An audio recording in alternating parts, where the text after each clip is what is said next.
I must tell you, I was quite surprised the first time I heard that, right? First black woman to head up a bank in South Africa. Because it wasn't what I was working towards, right? I was working towards becoming CEO. And I think for me, when that happened, the idea of being the first, I think what's really been surprising is how many people are energized by it, are excited by it. I can feel that I'm carrying the dreams and aspirations of a lot of people who have that dream to one day be CEO either of a bank or in a different industry. And I think it's about that, right? It's about giving people hope that it is achievable, giving people hope that there is a route to get there in some way, shape, or form. So, while for me personally, it isn't the thing that I'd wanted for myself, that has been thrust upon me means I must carry it, right? And I must make sure that I give this job the very best of everything that I have to make sure that these dreams and aspirations that I'm carrying come to fruition for other people. It's bigger than you is what I'm almost hearing. And I love the fact that you say, what you were working towards was becoming CEO. And I wonder how common is that aspiration in the financial services and particularly the banking industry in South Africa, where, like you said, it's 2018 and we're still celebrating the first black woman to head up a bank.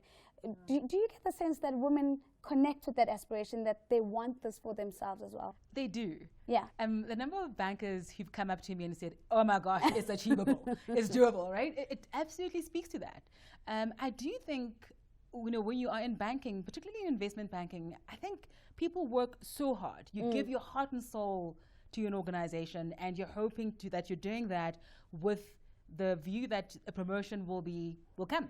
That you will be able to achieve leadership goals that you're aiming for. So I do think women want this. I'm not saying every woman wants it, or that is the route for every single woman, but they absolutely do.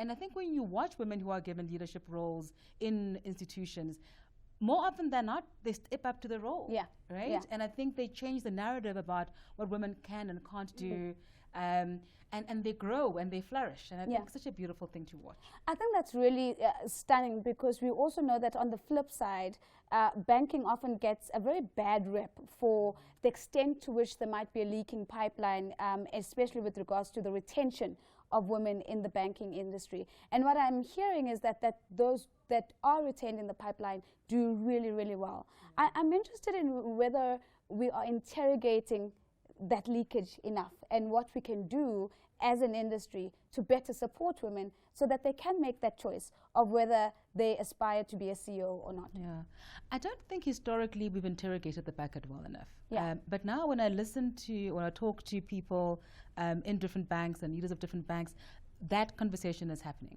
right? I think people are starting to realize that it is important to have diverse voices around the boardroom table.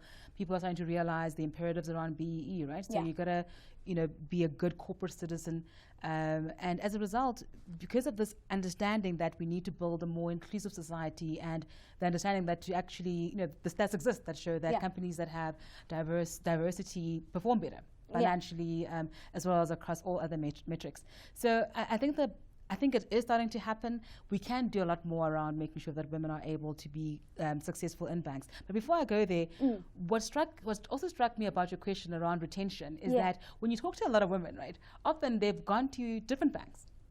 So they leak out of one bank, and move into another one where they can become more successful. So maybe the journey is not always the same for all women. Sometimes they leave one bank, go to another, only to go back to the bank that they were at before. So everybody's path is different. And I think the key is, sometimes you gotta leak out of one bucket to get the next one to make the impact that you want. I love that, because it almost speaks to this idea of, this instead of a ladder that we've always spoken about, this increasing notion that we're probably looking at some sort of jungle gym kind of pathway where we're zigzagging and going forward and maybe even going backwards to go forward.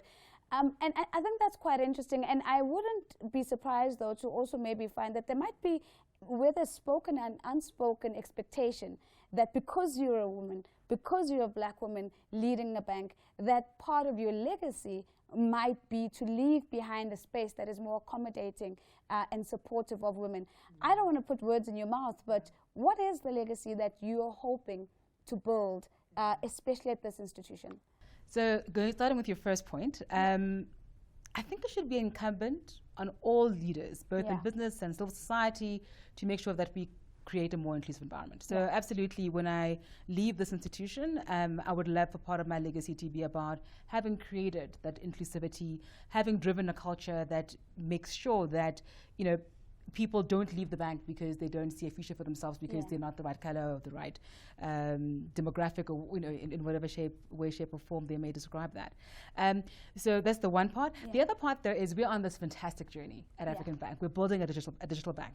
And what that practically means for us is, you know, we'll obviously continue to have branches because we think that they will serve a purpose. But for us, it's about becoming a lot more data-driven in terms of understanding what our clients' requirements are, what kind of products they want, what kind of experiences they want, how they want us to serve them better. And we're driving that strategy quite hard, right, to ensure that we're able to achieve that.